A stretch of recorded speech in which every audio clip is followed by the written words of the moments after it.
Bom, acho que estamos online. Oi, gente, tudo bem? Oi, oi, oi. Bom, estou aqui, para quem ainda não me conhece, eu sou a Luciana Voltes, fundadora e presidente do Oncoguia, e estou super feliz porque eu estou hoje aqui com 3 convidadas super especiais. Obrigada. E que vão me ajudar a conversar um pouquinho e trazer essa discussão, como vocês devem ter visto aí no convite para a nossa live. Então, hoje a gente está aqui para falar sobre os cânceres raros. Acho que um tema novo que a gente está trazendo realmente mais para a agenda do Oncoguia. Já conto para vocês, então, que a gente vai fazer um fórum de políticas públicas que chama Fórum de Câncer Raro. Vamos falar um pouquinho sobre a realidade desses cânceres no dia 28 agora de agosto. Então, está todo mundo convidado. E eu vou parar de falar e quero deixar com que as minhas convidadas falem. Eu estou aqui com a Fabi, estou aqui com a Nanarita e com a Fernanda. E, bom, a ideia é que a gente converse, a ideia é ouvir vocês também. Então, foca um pouquinho nessa discussão, ajuda a gente a falar um pouquinho desse desafio do câncer raro. A gente até recebeu umas perguntinhas antes, acho que tem uma confusão a respeito do que é um câncer raro, o que está dentro, o que não está, o que é considerado. Confesso que nem eu talvez saiba todas as respostas, a gente também está em busca de algumas respostas. Acho que a principal delas é se simplesmente a gente vai considerar o câncer raro um número dos casos, ou se a gente vai considerar o conceito, e acho que a gente for começar a pensar em conceito, muito provavelmente daqui para frente todos os tipos de câncer passarão a ser raros, porque a gente agora está falando de um conhecimento muito mais profundo do câncer, a gente sabe mais que não existe um tipo de câncer igual ao outro.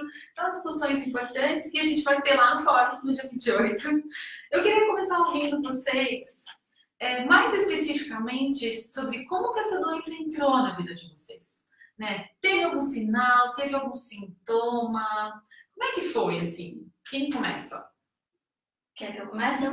Então, o meu, na verdade, Fernanda. Eu me chamo Fernanda, né? Eu tenho 28 anos e eu descobri o câncer quando eu estava com 26. Foi um sarcoma de Ewing na minha axila esquerda. E esse câncer, geralmente, ele já é muito raro, muito agressivo, e geralmente ele dá em criança. Então, a idade que eu descobri já foi mais raro ainda, já é um câncer raro. E na idade que eu descobri, ele foi muito raro. E o que acontece? Apareceu um nódulo na minha axila.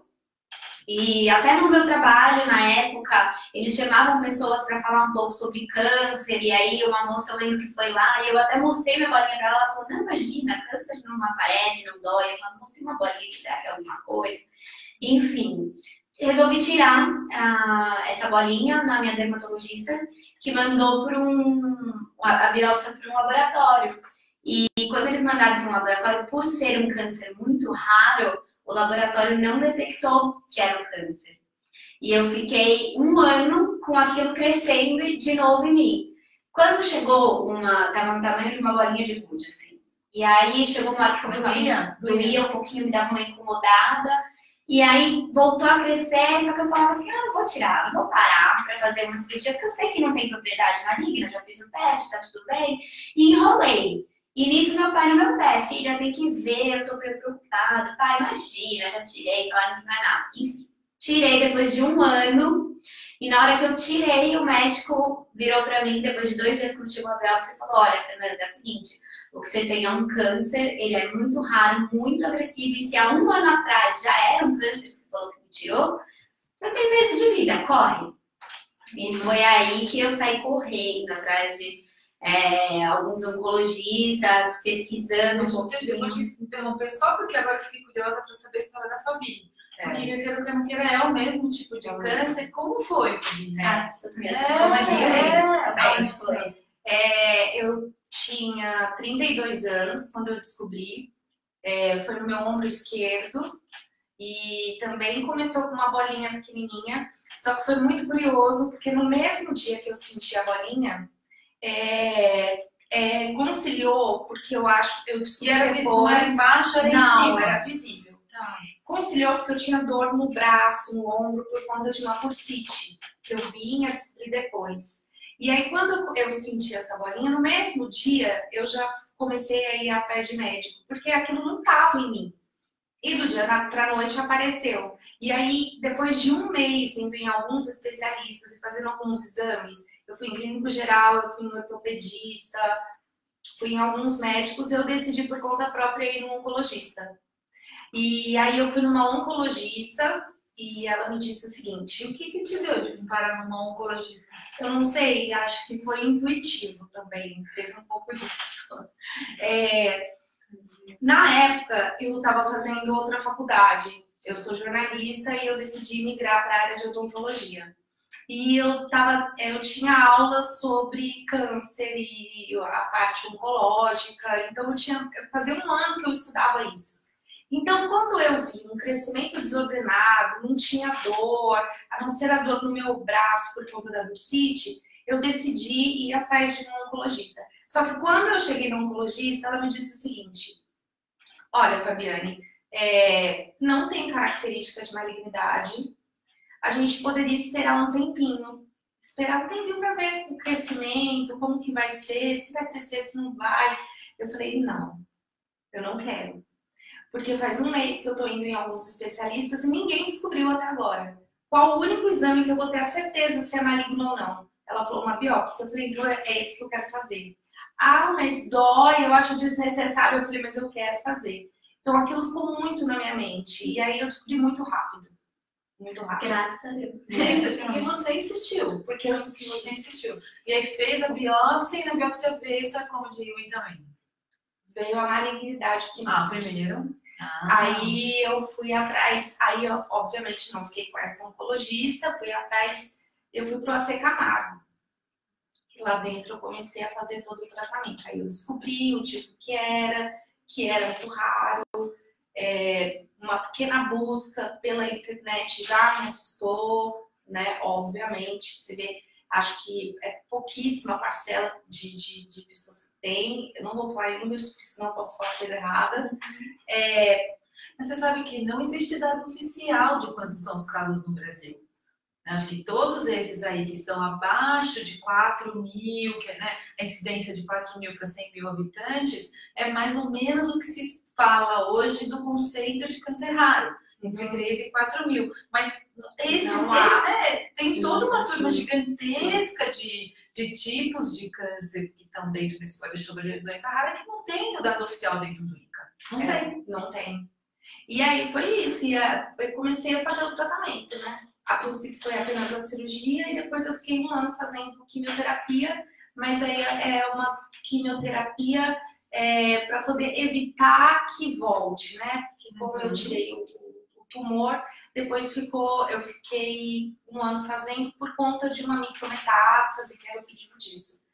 Faz 5 anos, foi em 2013. Muito bom, muito bom. Tem alguma coisa aí de... O pessoal tá chegando. Tem pessoa chegando. Tá Quem estiver chegando, estamos aqui então com 3 meninas, né, que já enfrentaram o diagnóstico de um câncer raro. E a gente está conversando um pouquinho para trazer notícias e trazer um pouco de como é que é todo esse passo a passo de receber esse diagnóstico e possíveis barreiras e dificuldades. A Fê já contou um pouquinho de como é que foi a história dela, a Fabi também, as duas receberam esse diagnóstico de um sarcoma de Ewing. Vamos falar um pouco, Ana? Como é que foi? Oi, gente, tudo bem? Meu nome é Ana, eu tive um timoma e, diferente das meninas, eu não tive nenhum nódulo aparente, nada, palpável. O meu diagnóstico começou... O que é um timoma? Vamos lá. Timoma, ele é um câncer que dá originalmente no timo. Timo é um órgão que fica localizado entre o coração e o pulmão. Então, quando a gente coloca a mão, ele está aqui escondidinho. E o timo ele é um órgão que é muito importante durante o nosso desenvolvimento na infância. Então, associado ao leite materno, ele ajuda a gente a criar o nosso sistema imunológico, a criança a crescer. E conforme a gente vai envelhecendo, ele é um órgão que tende a ter menos função no corpo. Então, tem algumas pesquisas que ditam que ele deixa de ter função totalmente, algumas falam que não, ele ainda tem o seu papel, e isso também não está um pouco claro. Pelo menos até onde eu consegui achar a informação, que já é um pouco limitado. Especificamente de como eu descobri, eu tive uma dor nas costas muito intensa. E eu achei estranho, porque eu estava na minha cama. Você estava com quantos anos? Eu estava com 19 anos, no primeiro diagnóstico. E eu tinha dormido na minha casa, na minha cama, meus travesseiros, não tinha caído, não tinha feito exercício físico, não tinha feito nada que justificasse uma dor nas costas tão intensa. E aí, no que eu fui tentar levantar, eu falei, cara, eu não consigo respirar, tá doendo muito, tá uma coisa estranha. Fui pro pronto-socorro, imediatamente, e aí no pronto-socorro fiz um raio-x, e pela mancha que apareceu no pulmão, entenderam que poderia ser uma pneumonia que não foi para fora, porque eu não tinha tido febre, não tinha tossido, não tinha tido nada. Mas a mancha tinha cara de pneumonia. Então a médica me medicou com antibiótico, no pronto-socorro, me deu um remédio para dor, me mandou para casa, e eu estava morando no interior na época, então não tinha nenhum hospital para eu poder investigar. Falou, ó, quando você estiver em São Paulo, já que você mora em São Paulo, procura um pneumologista para ele tratar. Aí eu fui para casa com antibiótico, com remédio de dor. No dia seguinte acordei zerada. Falei, cara, vida normal. Acho que precisava só de um paracetamol mesmo, não foi nada grave. E aí um mês depois eu voltei para São Paulo e eu ia fazer uma viagem. Eu falei, bom, já que eu vou viajar, vou ficar um tempo fora, acho melhor eu fazer um check-upzinho, resgatar aquele pedido médico e dar uma olhadinha para ver se tá realmente tudo bem, para eu viajar tranquilo. E aí a primeira vez que eu ia viajar, e minha mãe ficou no ouvido, né? Estava com a minha mãe. E aí eu fui, passei com a pneumo e falei assim, vamos fazer uma ressonância, só pra gente ter certeza, mas aparentemente não parece uma pneumonia, porque você não tem tosse, não tem respiração, não tem febre, não tem nada que justifique uma bactéria. E aí eu fui fazer, eu fiz uma ressonância, e a ressonância voltou que eu tava com uma massa. E a médica falou, olha, você tá com uma massa, eu vou te encaminhar para um cirurgião torácico. Só que eu nunca tinha tido contato com câncer, não tem histórico na família. Falei, cara, o que é uma massa? Aí no caminho da clínica até minha casa, eu fui fazendo as minhas associações, aquelas buscas. E aí, o que é massa? Eu falei, opa, peraí, massa é tumor. Se é tumor, pode ser maligno. E aí eu fui fazendo minhas associações e falei, cara, eu posso estar com câncer. Como assim? Aonde? Porque foi tão confusa a explicação que eu não sabia nem onde era, se era no pulmão. Não, você estava indo para o cirurgião torácico. Aí no dia seguinte, isso foi numa sexta, num sábado, um cirurgião me ligou. Me encaminharam no seu caso, pode ir para o hospital agora. Aí eu, mas doutor, eu tô indo viajar. Ele, você não pode viajar sem ser internado agora. Foi super atropelado e eu não entendendo nada, então você tá com uma massa, mas aonde que é a massa? No pulmão, tá bom, mas é o quê? Câncer de pulmão? Não sei. Oi! Nossa. Então foi super atropelado. Aí eu falei, vamos fazer uma biópsia. Eu fui fazer a biópsia, não tive outros exames para fazer. Mas aí quando era biópsia, já sabia pelo menos onde estava fazendo a biópsia. Você vamos fazer a biópsia. Aí tentou fazer a biópsia de um jeito, não deu. Fui fazer por microcirurgia, deu certo.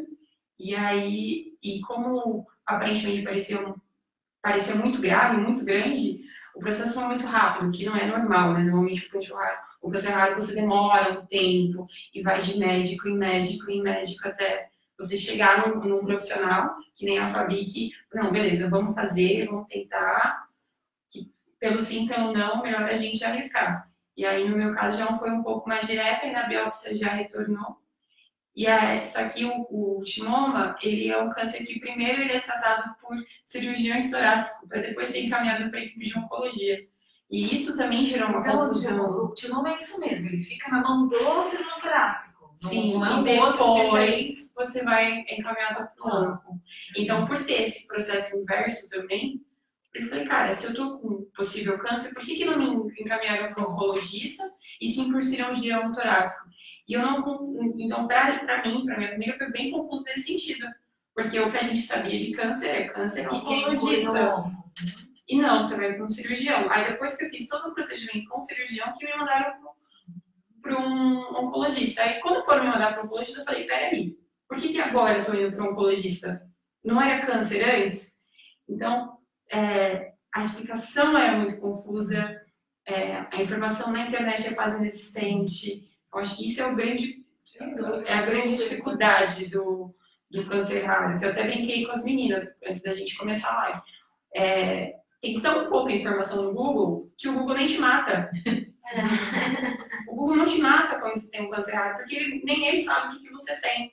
Então é uma coisa realmente muito complicada. E muitas vezes, no meu caso, eu chegava no hospital, qual que é o seu diagnóstico? Timoma. O que é timoma? Timo. O que é o timo? E era um profissional de saúde, um enfermeiro.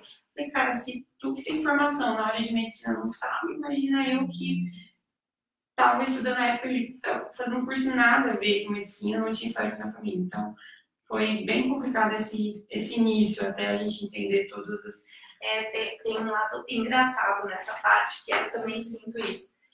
Alguns médicos que você vai, qualquer médico que você vá, seja qualquer especialidade, você vai resgatar um pouco do seu histórico para contar pro médico, né? O que você passou. E aí você fala assim, eu tive um câncer, que câncer você teve? Eu tive um sarcoma de Ewing. Nossa, um sarcoma de Ewing. Nossa, verdade, todo mundo fala. Sim. Tinha essa reação também. Caramba, nossa, mas... Que assustador. Esse é um ponto que a gente escuta muito, né? Eu acho que entre os médicos que não são oncologistas, e que na verdade esses estão contando, são eles que vão diagnosticar, né? Não é no onco que a gente vai primeiro, você vai na gineco, você vai no uro, você vai no pneu, são esses os especialistas, e a falta de acesso, talvez a acho que uma informação mais atualizada sobre esses tipos de cânceres mais raros é um problema seríssimo. Ó, gente, vou ler um pouquinho aí das pessoas que estão nos acompanhando, porque acho que tem gente, né, contando as suas próprias experiências. Então, a Rosane, ela está fazendo uma pergunta. Como eu falei, hoje acho que não tem nenhum especialista aqui, hoje é só especialistas da experiência mesmo que conviveram. Acho que hoje não tem nenhum médico aqui. Então, questões mais específicas a respeito do tipo de câncer a gente não vai saber responder, mas está anotado, e fica o convite para que você venha para o fórum no dia 28, que daí vai ter um montão de especialistas para ajudar a gente a tirar dúvida. Mas a Rosane está falando então, se alguém já ouviu falar em mixomatrial, pois o esposo dela se trata desse câncer raro. Ela fala que não existe mais ninguém no mundo, pois os médicos fizeram uma pesquisa e não existe ninguém. Que é muito doloroso os tratamentos, mas a fé também ajuda muito nessa batalha, pois já são 8 anos na luta contra esse câncer, né? Então, obrigada pelo depoimento, e a gente está aqui junto com você, né? Fica aí pertinho. Aí o Guilherme está contando que ele também tem sarcoma de Ewing. O Guilherme está acompanhando a gente, e que o diagnóstico dele também foi super demorado, né? Olha aí, né? Um ponto bem importante. A Rosângela Amorim está falando que ela foi diagnosticada com câncer de endométrio, que graças a Deus ela operou, fez uma esterectotal, e que o que foi mais difícil foi a rádio e a braque, que acabou queimando o intestino, deu aderência, mas que hoje ela está vivendo feliz, né? Então, bom, são vários pacientes aqui que estão nos acompanhando, e a Mayumi está falando que câncer de mama antes dos 35 também é raro, né? Então aí estamos entrando na nossa história aí de quantidade versus tipo de câncer mesmo, e que bateu na porta dela aos 23 anos, olha só, e que não tinha histórico na família, e que não é nada fácil. Então, Mayumi, a gente sabe, um monte de histórias mesmo de paciente, e realmente receber o diagnóstico de câncer é bastante difícil. Obrigada para quem está acompanhando a gente aí. Aproveito para pedir para que vocês compartilhem o vídeo, para que mais gente, né, possam ouvir o nosso bate-papo. E acho que a Fabi contou já um pouco de como é que foi o tratamento. Como é que foi? Então, para mim, na verdade, eu fui em alguns oncologistas e cada um tinha um método. Tinha gente que preferia me operar antes e depois começar a quimioterapia, tinha gente que preferia começar a quimio e depois me operar. Eu acabei seguindo, pode falar o nome, com o Dr. Rodrigo Munhoz, do Sírio. Ele foi muito, muito atencioso, a gente acabou operando primeiro. Então, eu operei, consegui, graças a Deus, tirar tudo. A operação foi bem demorada, porque o cirurgião entra e ele vai tirando, aí faz a biópsia. Ainda tem material, vai tirando, faz a biópsia, até conseguir realmente tirar tudo. Graças a Deus, eu consegui tirar tudo, não estava chegando perto de nenhum órgão vital, assim, então isso foi muito importante para mim. Aí eu fiz a cirurgia e logo em seguida eu já comecei a quimioterapia. Foram 51 quimioterapias e 26 rádios. Só que eu acho muito importante falar, gente, é que todos os médicos que eu ia, eu falava assim, tem que começar amanhã a quimioterapia. E o doutor Rodrigo, o que me conquistou nele, o que realmente eu continuei com ele, foi que ele virou pra mim e falou assim, Fernanda, tem uma coisa que ninguém fala que é muito importante. A quimioterapia, ela acaba prejudicando, às vezes, o útero, o ovário da mulher. Eu não vou começar uma quimioterapia com você antes de você congelar os óvulos. Então, assim, e aquilo, além de tudo, me trouxe uma esperança, porque eu olhei e falei, tá vendo? Ele tá vendo o meu pós-quimioterapia. Então, assim, é um furacão, mas vai passar, sabe? Eu vou sair dessa. Isso foi muito, assim, foi muito importante pra mim. E tem muito médico que não fala. Ninguém fala, ninguém imagina. Então, assim, é muito importante. É o que eu mais falo para as pessoas. Graças a Deus, congelei meus óvulos, e aí segui, assim, firme e forte. E é bem maçante, mas o que eu falo pra todo mundo é uma doença muito cabeça, sabe? Você não pode se entregar, você tem que acreditar, você vai sofrer, é difícil, tira nossa autoestima, a gente passa mal, mas se você tiver uma cabeça ali falando assim, eu vou sair dessa, eu juro que é 50% do tratamento. Além do carinho e dos médicos, né? Você parou de trabalhar? Parei, não tinha condições. Eu fiquei, acho que quase 2 anos, foi 1 ano e meio de tratamento e 2 anos que eu fiquei sem trabalhar. Agora voltei, tô feliz. Infelizmente, ainda sinto muito o meu corpo, não é mais a mesma coisa, sabe? Assim, eu fico muito chateada com isso, assim, porque a minha resistência não é mais a mesma para os esportes, a minha pele não é mais a mesma. Assim, eu não tenho mais as facilidades que eu tinha antes, sabe assim? E eu achei que não, ia acabar aqui, porque eu ia estar ótima, imagina. Essa parte a gente não informa pra gente, né? Não informa. Então, a gente tá com você até você ter a sua alta. Ah, mas e depois? Ah, depois você vem fazer o acompanhamento. Mas ninguém te conta o que acontece entre uma tomografia e outra, uma ressonância e outra, como o seu corpo fica depois daquela alta, né? Então, corpo psicológico, tudo. Mas o que eu sinto, só voltando um pouquinho, eu também congelei os óvulos. Eu acho importantíssimo. Nossa, porque na época o meu médico conversou comigo. Quando ele chegou pra mim e falou o seguinte: você vai fazer, foram 17, no meu caso, 17 sessões de quimioterapia, 1 ano de quimioterapia, é uma quimioterapia pesada. Então, provavelmente você não vai poder ficar com os óvulos, que você vai perder os óvulos.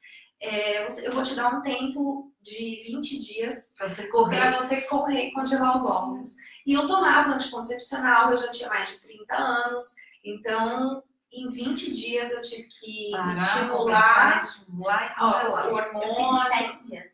Muito pouco tempo, muito pouco, e aí eu já comecei a quimioterapia. E aí, voltando sobre o pós, faz 5 anos que eu terminei, faz 4 anos que eu acabei a quimioterapia. No início, além de todo o pós-quimioterapia no corpo, a menopausa precoce também. Sim. Meu Deus, o que é isso? A gente nós não somos preparadas também nisso durante o tratamento. E a gente está falando de uma menopausa com 20 e poucos anos, 30 e poucos anos. Então, você lidar... Hoje, os meus amigos sabem e me entendem. Então, eu estou no lugar, eu tenho meus calorões, eu tenho as minhas fases de esquecimento, eu tenho as minhas alterações hormonais, tenho tudo. Eu tenho tudo isso. E no início, as pessoas brincavam comigo, tipo, não, é real, eu tenho menopausa precoce, eu tenho. Então, eu tenho todo esse pós aí, traumático da quimioterapia, e que não é falado, e isso deveria muito ser falado. Não é falado, a gente descobre sozinha, eu descobri na eu sozinha, eu falei, mãe, eu tô ficando louca, daqui a pouco meu marido me larga, sabe, assim, que eu tô tão maluca, aí eu fico vendo todos os hormônios, você tá com uma menopausa precoce, isso é normal, Você, o meu tratamento, eu tive timoma 2 vezes. Aí, a primeira vez, aos 19 anos, eu segui o que eles falam que é o normal do tratamento do timoma. Então, eu primeiro fiz a cirurgia, porque o timoma ele é um tipo de célula que tem a reprodução muito rápida. Então, ele pode ficar 2 meses e ser do tamanho de uma ervilha, e depois, 1 mês depois, ele tá o tamanho de uma mão. Então, ele tem um crescimento desordenado. Então, quando a gente fez a tomografia, falou, pelo tamanho, vamos fazer a cirurgia. E aí, entre a tomografia e a cirurgia, correram 1 mês, mais ou menos. E aí, quando abriram, estava muito maior. Foi nesse momento que falou, não, a gente vai ter que introduzir o ovo. pra gente fazer um pós. Porque até então, pelos exames, eu só ia fazer a cirurgia, ia tirar aquela massa e ia ficar tudo bem. E aí, a partir desse momento, ó, a gente vai ter que agora seguir como oncologista. Aí eu tive todo, aos 19 anos, minha única referência de câncer era o que eu via na novela. Então, Caroline Dickman, isso também aconteceu comigo. Com leucemia. Com todo mundo, né, com leucemia. E eu falei, cara, vou perder o cabelo. Era a única coisa que eu pensava, tinha 19 anos, era a minha preocupação, era a minha vaidade, e tudo bem, não tá errado, tá tudo bem. E fui fazer a quimioterapia. Eu fiz a quimio vermelha, que eu acho bastante conhecida, porque não tem quimioterápicos específicos para timoma, não tem nada que os médicos encarem como alternativa.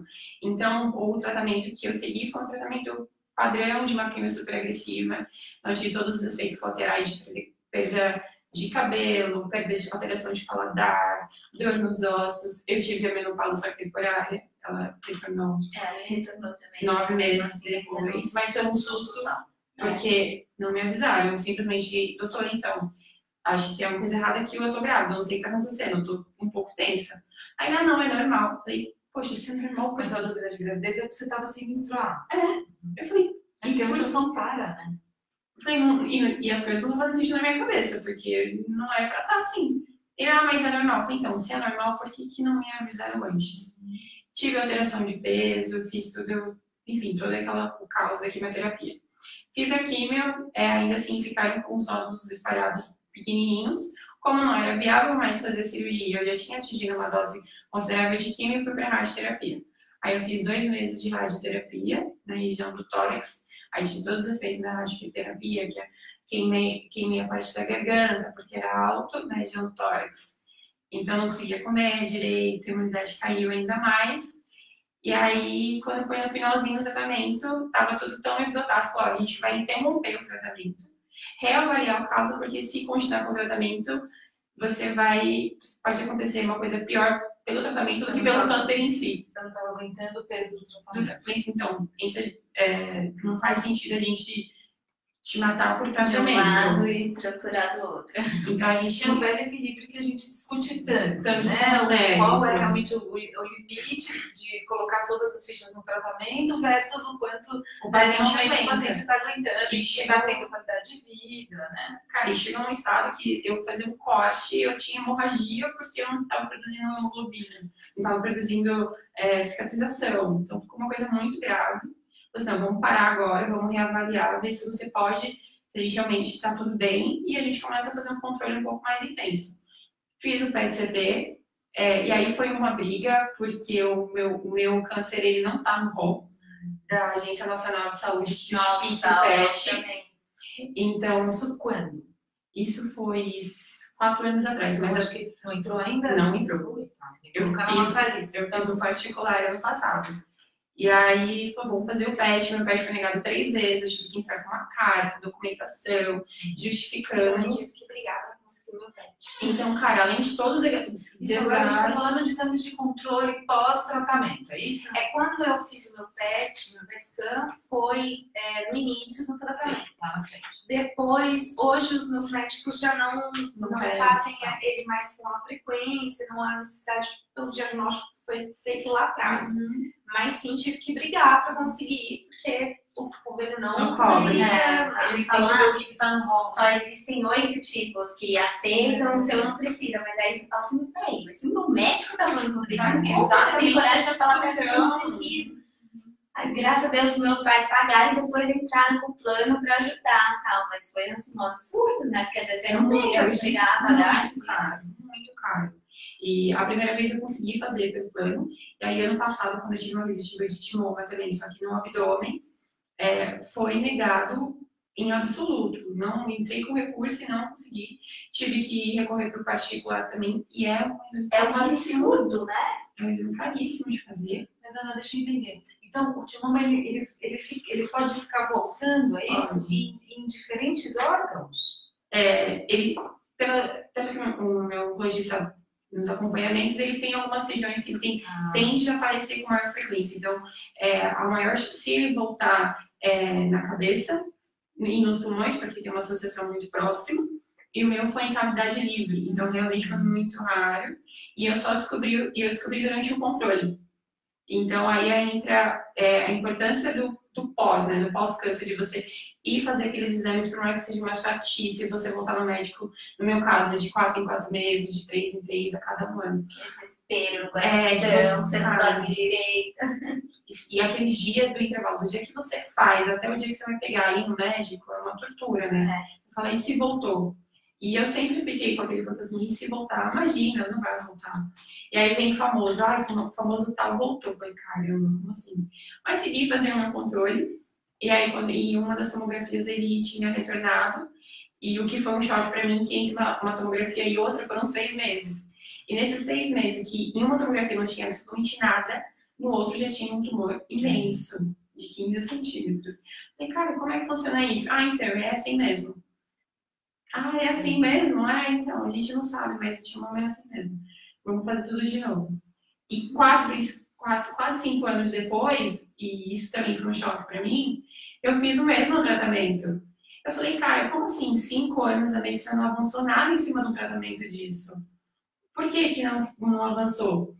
E aí eu fui procurar farmacêuticas mesmo para entender medicamentos, pesquisas e aonde é que tá, porque eu falei, cara, Você chegou a alguma conclusão? Achou alguma informação? não achei informação, e o retorno que eu tive muitas vezes é que, do ponto de vista da indústria farmacêutica, por eu ter ser um câncer muito raro, eles não têm volume de pessoas para fazer pesquisa e desenvolver, e também não há um interesse econômico em desenvolver um medicamento para aquele câncer que vai ser comercializado hora ou outra. Então, isso também é super frustrante para o paciente do câncer raro. Então, cara, além de não ter pessoas que não ter estatística para te dar números e apontar uma direção de quão grave é o que a gente falou no começo da conversa, tem esse lado também de não há um interesse econômico em desenvolver uma cura para essa doença. Tem uma coisa bem bacana que a gente vai trazer na agenda do fórum, eu acho, do que a gente já está estudando. É um pouco disso que você disse. E aí, como a gente sabe, qualquer nova droga ela vai para o mercado porque um laboratório ou um pesquisador começa a estudar uma determinada molécula que ele imagina que vai beneficiar lá, o radinho, não sei o quê, um determinado tipo de tumor. O que a gente entende do câncer raro é que os estudos eles precisam de um N, Sim, né, que é predefinido. Então, tanto que uma das discussões que a gente vai trazer é justamente isso. Quais são as dificuldades justamente para a gente ter mais estudo clínico? Porque é isso, talvez a gente precise que quando o estudo clínico for com doença rara, que o N seja menor. Né? E não que a gente não tem que ter 100, tem que ter 80. Talvez no câncer raro a gente tem que brigar para ter aquela amostra. Não vai ser, exatamente. E por que não pensar em fazer pesquisa com uma amostra reduzida? Né? Tipo, entendo que há um impacto financeiro em cima disso, porque a pesquisa em câncer é um absurdo, é tudo muito caro, mas, cara, até que ponto a gente pode deixar a gente pode deixar uma doença sem nenhum desenvolvimento de medicina, enquanto a gente tem outros cânceres que são tratados hoje à base de medicamento oral, sem efeitos colaterais, e a gente fazer uma quimioterapia tão rudimentar, com tantos efeitos colaterais. E hoje, no meu pós-câncer, eu estou enfrentando um problema de insuficiência cardíaca por conta da toxicidade da quimioterapia que eu recebi. E não será que eu tenho outro ponto super importante. Vocês dois já estão falando, né? Vocês falaram já de coisas importantíssimas. Então, a falta de conversa do onco mesmo, do especialista, sobre o que vai acontecer depois da químio. E eu acho que o que vocês estão me dizendo não que vocês vão deixar de fazer a químio, mas vocês querem sim ser informadas do que vem depois. E tem toda uma discussão do que são efeitos colaterais de médio e longo prazo. A questão da cardiotoxicidade precisa ser falada, e isso você falou, muito monitorado. Né? Muito monitorado, bem de pertinho. Né? E ela falou de, eu me sinto cansada. A gente não recebe nenhum tipo de preparo para lidar com isso. Então parece que você vai acabar o tratamento e você vai ficar. Nossa, Você vai voltar para a vida de antes do câncer, né? E não é volta. verdade, não volta. E aí isso dá uma pirada. Porque é engraçado, porque quando você tá no tratamento, você sentir aquilo tudo bem, sabe? Você fala, bom, eu tô passando por isso, eu tô fazendo tratamento. A partir do momento que você não tá mais em tratamento, que você fala assim, bom, agora eu vou voltar pra minha vida normal, e você vê que nada é mais igual do jeito que era, isso é muito desesperador, né? Porque o corpo não responde mais Não como responde era como era antes. Não responde. Então, por exemplo, a toxicidade cardíaca, o meu médico havia me alertado, ele disse que há esse risco a médio e longo prazo, porém a gente precisava lidar com o que a gente tinha ali naquele momento, então era fazer a quimioterapia. Ele alertou também sobre a questão dos óvulos, que eu acho muito importante os médicos falarem sobre isso, e assim, seja qual for, mesmo que não seja no tipo raro de câncer, a pessoa, quando tiver o diagnóstico, e hoje a gente sabe que cada vez mais esse número cresce mais cedo, então as pessoas, sim, tem algum amigo, tem algum familiar, alguém, tem que dar esse toque, sabe? Doutores oncologistas, vários recados e várias dicas diretamente para você. Espero que você esteja notando, depois a gente vai fazer um informe, né? Porque tem um monte de recado super importante para vocês, pacientes que estiverem acompanhando a gente. Então, né, acho que são coisas muito importantes realmente. Gente, tem a Fabi, que está falando aqui. Muito obrigada para vocês. Né, pela disponibilidade de compartilhar as histórias, que elas sempre buscam experiências parecidas para nos apoiarmos durante o tratamento do câncer, que no caso do câncer raro, vocês conseguiram encontrar outros, elas estão perguntando, se no caso do câncer raro, se vocês conseguiram encontrar outros pacientes no Brasil ou no mundo para dividir essas informações. A gente ouve muito isso dos pacientes, né? Então, queria tanto encontrar alguém que está vivendo a mesma coisa que eu. Se vocês passaram por isso, né? Como que vocês fizeram? Se foi pela internet, se foi o Dr. Rodrigo, não, porque às vezes o onco ajuda, né? O onco às vezes ajuda a fazer com que vocês se encontrem. Vou parar na pergunta, tem várias coisas que ela pergunta aqui, vamos falar disso primeiro. Na verdade, assim, quando você está fazendo um tratamento, pelo menos eu vivi muito dentro do hospital, né? E você acaba cruzando e ficando amiga e conhecendo as pessoas que estão lá do seu lado, passando por um tratamento também, sabe? E o Dr. Rodrigo, ele é especialista em sarcomas. Então, eu também sempre perguntava para ele, doutor, tem muita gente que tem, ele me contava um pouquinho para você não se sentir assim, sozinha nesse mundo, né?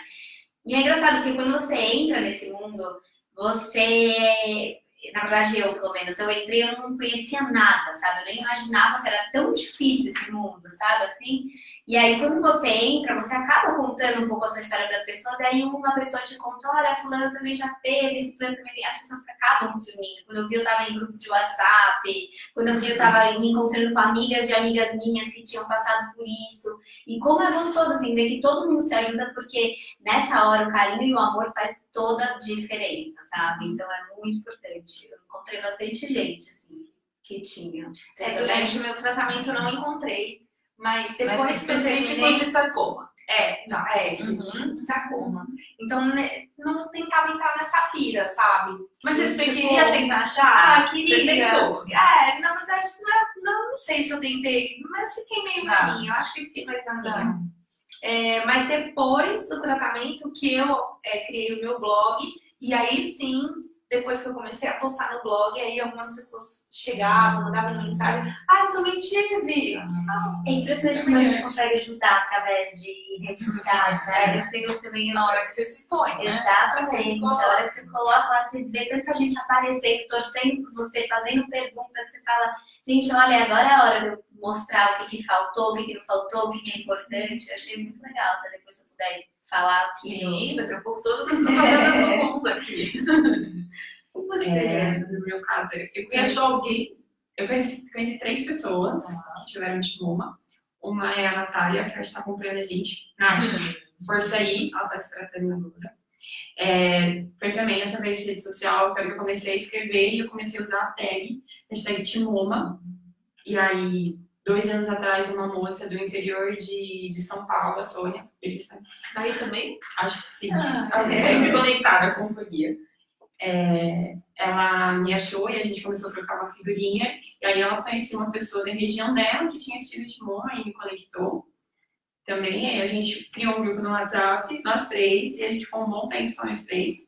E aí quando foi, acho que faz 3 semanas, Natália, ela me mandou uma mensagem no Instagram que tinha me encontrado também através da hashtag. Então, conheço os 3 casos e as mesmas dificuldades, as mesmas dúvidas, e para alguns também foi até um pouco pior, porque eles estavam tratando na rede pública, então era ainda mais limitado, e eu, dentro da experiência que eu vivi, eu falei, olha, e sempre tomando aquele cuidado da responsabilidade da informação, que é uma coisa que a gente conversa muito aqui no Oncoguia.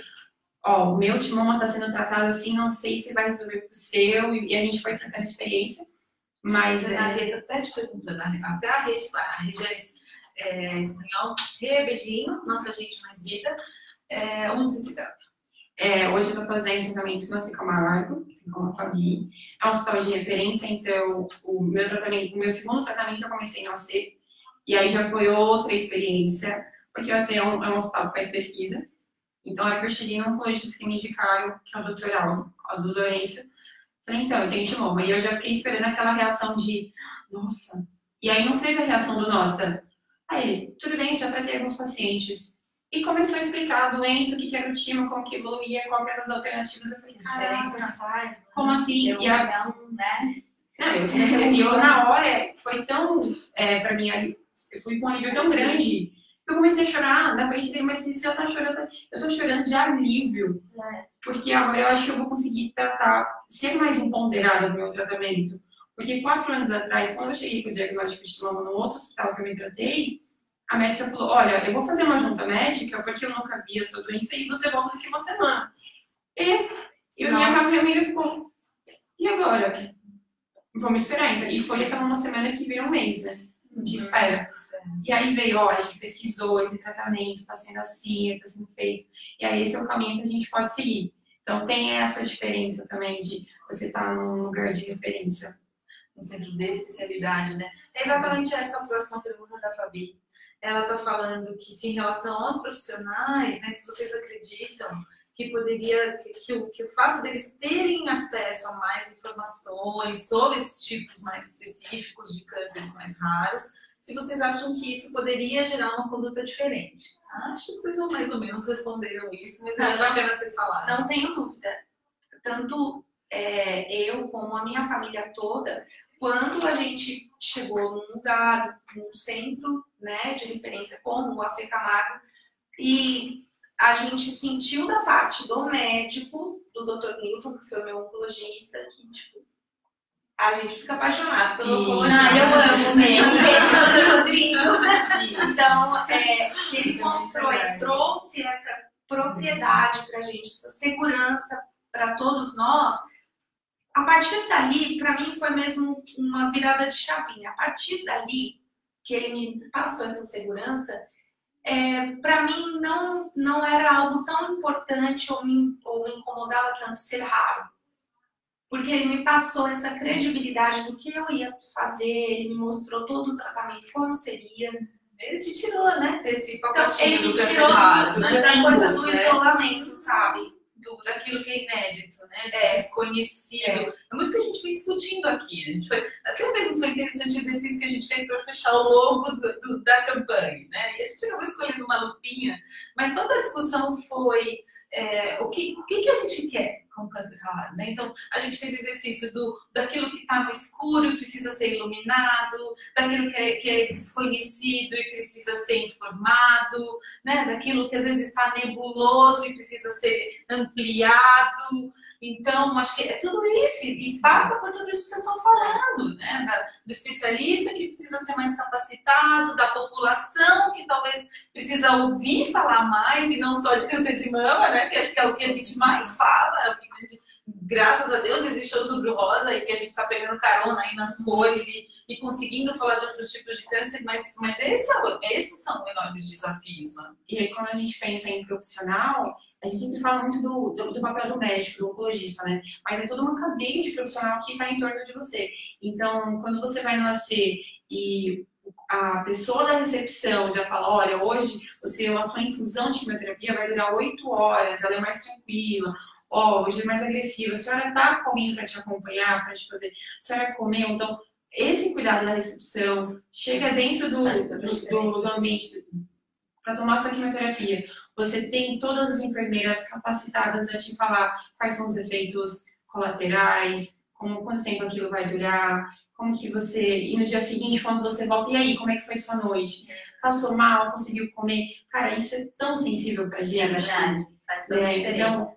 Então, tanto quando eu ganhei quimioterapia, eu levei presentinho e abracei todas as enfermeiras, porque elas faziam aqueles 4 dias que eu ficava dentro da quimioterapia super mais leve, apesar de estar lá e saber que ia passar mal. Uma das quimios que eu tomava me deixava com enxaqueca. Então ela já chegava com o remédio antes, ó, Aninha, hoje, o remédio de hoje dá enxaqueca, já vamos tomar para você não sentir dor?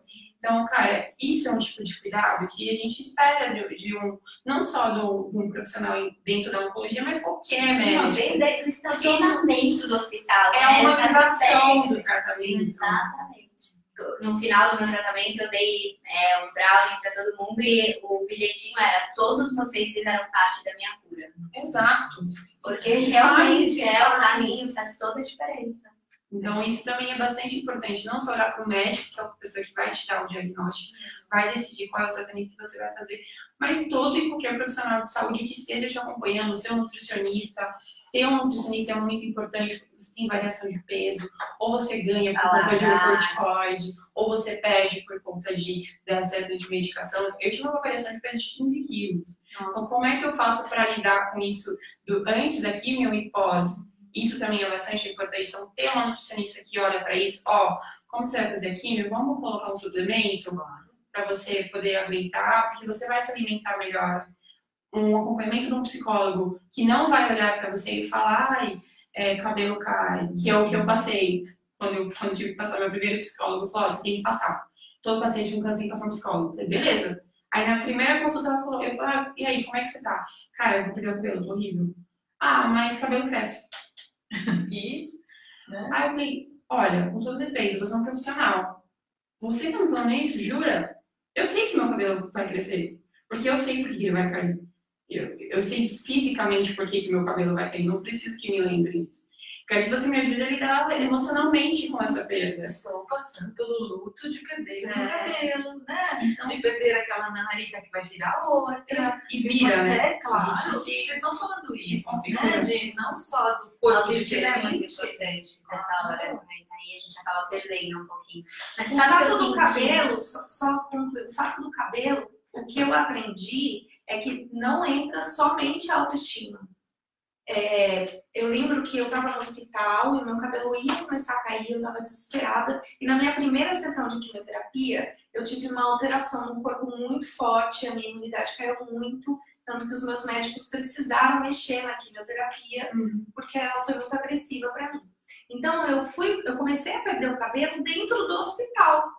E eu não podia sair, eu comecei a perder lá dentro e a minha cabeça entrou em parafuso, porque justamente era o que mais me deixava desesperada. E aí, dentro do hospital... Mas você sentiu que você não ia ter tempo de se preparar, é isso? Eu não queria raspar meu cabelo dentro do banheiro do hospital, entendeu? Aquilo pra mim foi muito chocante. Né? Então, a gente precisa de um processo. Eu precisava passar, eu queria estar na minha casa, eu queria entender. E eu tinha, antes do cabelo cair, eu já tinha feito algumas coisas, tipo, eu ia comprar uma prótese, eu ia comprar uma peruca. Você ia se preparar para aquela perda, né? E aí, dentro do hospital, eu comecei a entrar foi ali que o meu emocional realmente ele caiu num poço. E aí um psiquiatra, ele foi conversar comigo dentro do quarto, e nós conversamos sozinhos ali. Chorei muito. E eu dizia pra ele, porque a minha família e os meus amigos, eles vinham com esse discurso e eu não vou condenar jamais. Fabiane, o cabelo de menos, o cabelo vai crescer, nanana. E quando eu fui conversar com o psiquiatra, ele me disse o seguinte: sim, você vai chorar porque o seu cabelo vai cair. Porque é uma parte do seu corpo que você está perdendo. Foi ao contrário. você tá como se você estivesse mutilando uma parte do seu corpo, então chora assim, é um luto que você tem que viver. A partir daquele momento, parece que eu falei assim, meu Deus, estou me aceitando. Quando ele te permitiu, né? Tá tudo bem, então tudo bem, tá né? tudo bem se eu chorar, tá tudo bem se eu ficar chateada, tá tudo bem. E ali, como se eu estivesse me perdoando, sabe, por estar sentindo aquilo.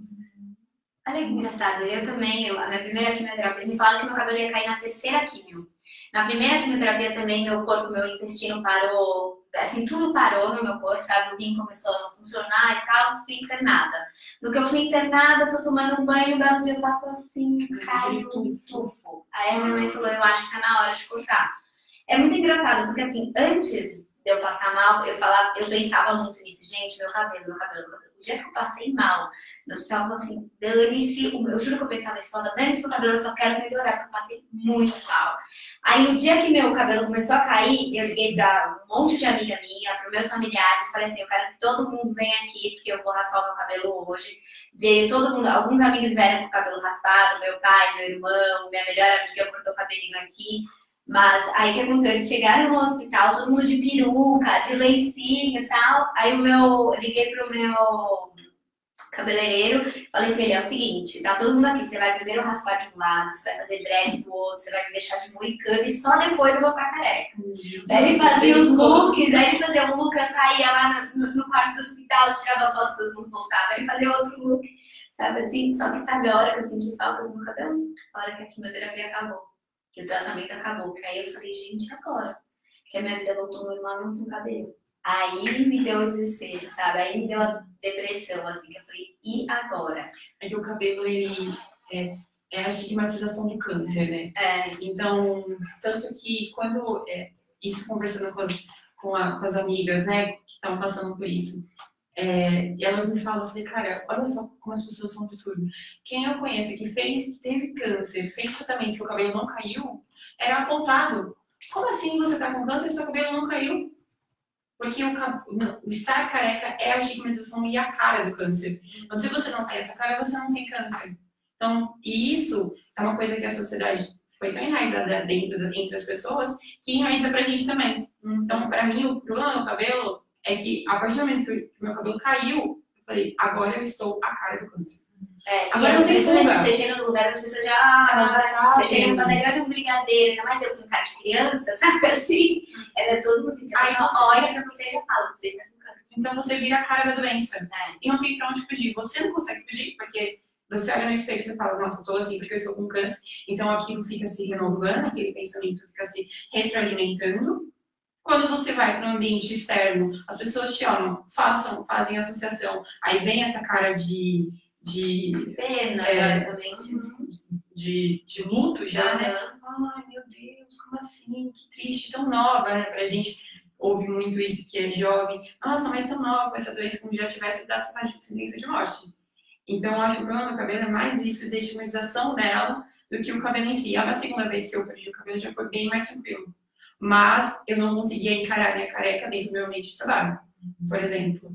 E na rua, tudo bem, no ambiente de trabalho, que é um ambiente mais formal, mais sério, que tem as suas condutas. Para mim já foi um processo um pouco mais difícil.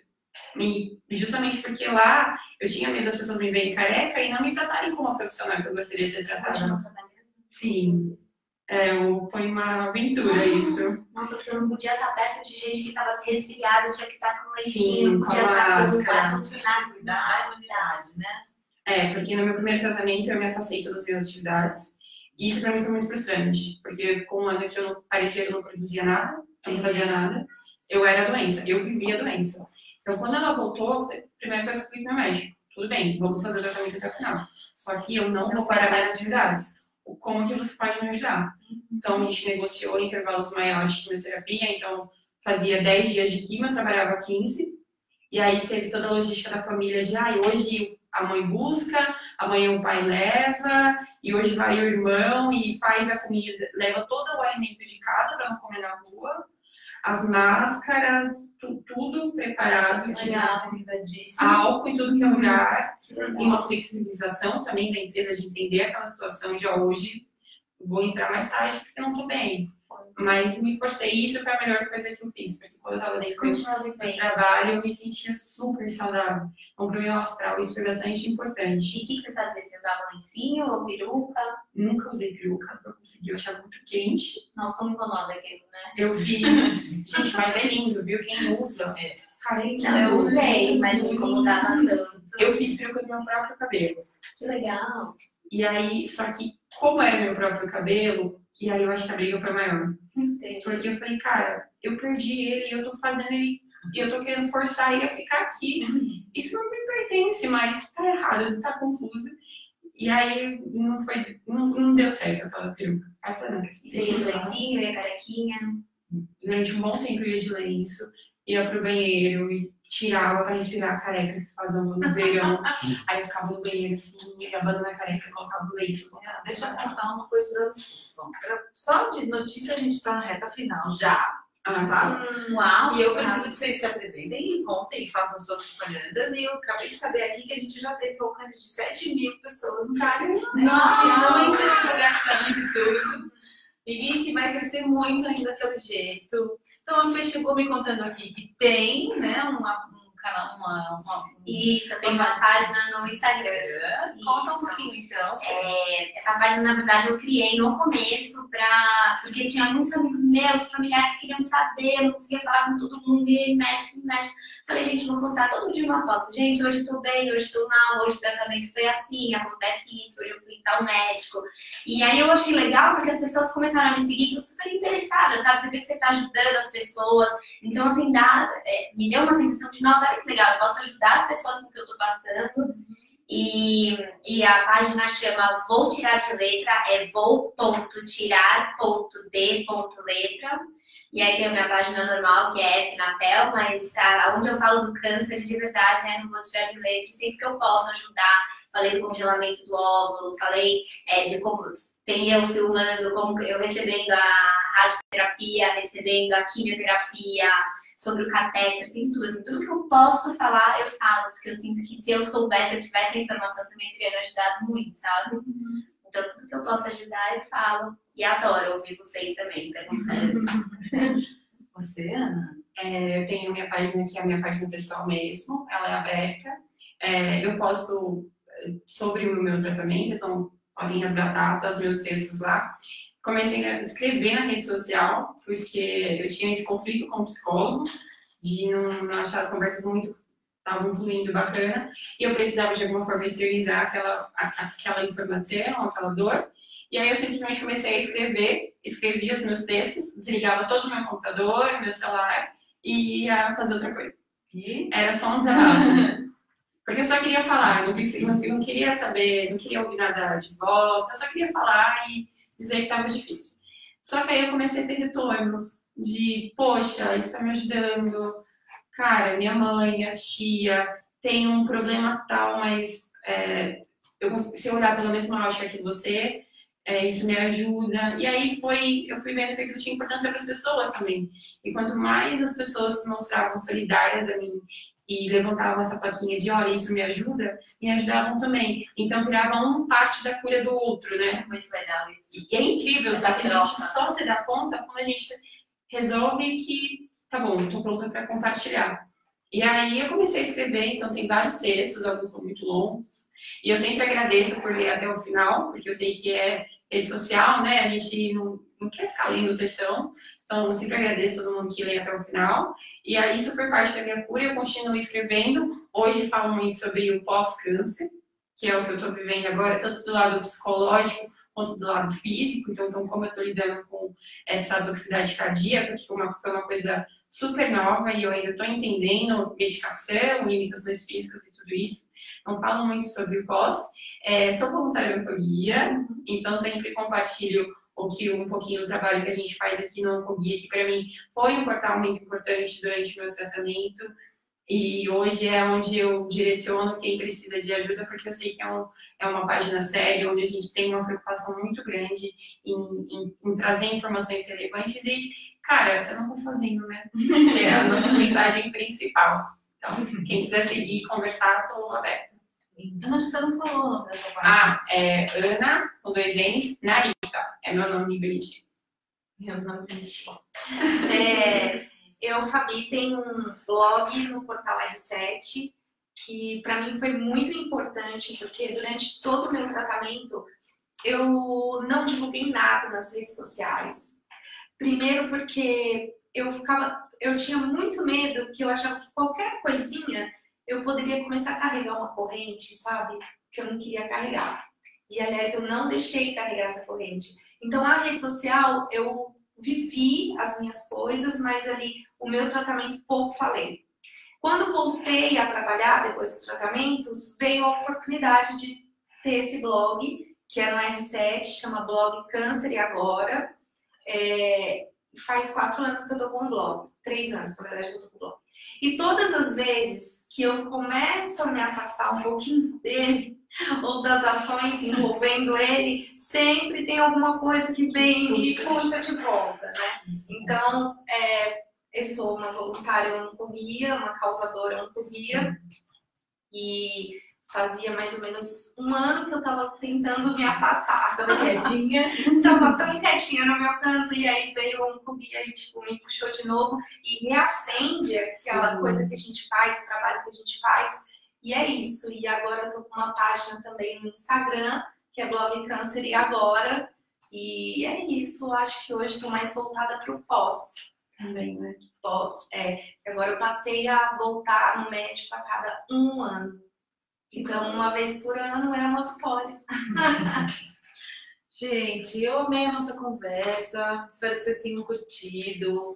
Tá aí o vídeo, então quem puder compartilhar, quem estiver chegando aí agora e quiser assistir tudo desde o começo, é só clicar e assistir e nos ajudar a fazer com que esse bate-papo tão bacana, tão especial e com tantos recados importantes. Eu acho que, claro que a gente sabe o quanto cada caso é um caso, cada historinha tem a sua historinha, que vai ser tratada de uma forma diferente, mas sem dúvida nenhuma, a importância de tudo que as meninas contaram aqui é muito grande, tá? Então esperamos vocês aí sempre que a gente está aqui pertinho, e eu sei que o link para o fórum, então, esse nosso fórum que vai discutir a realidade do câncer raro no Brasil, no dia 28 de agosto, tá aí nos comentários. Quero também muito agradecer a todo mundo que ficou com a gente o tempo inteiro, vocês que contaram suas experiências, comentários, mensagens.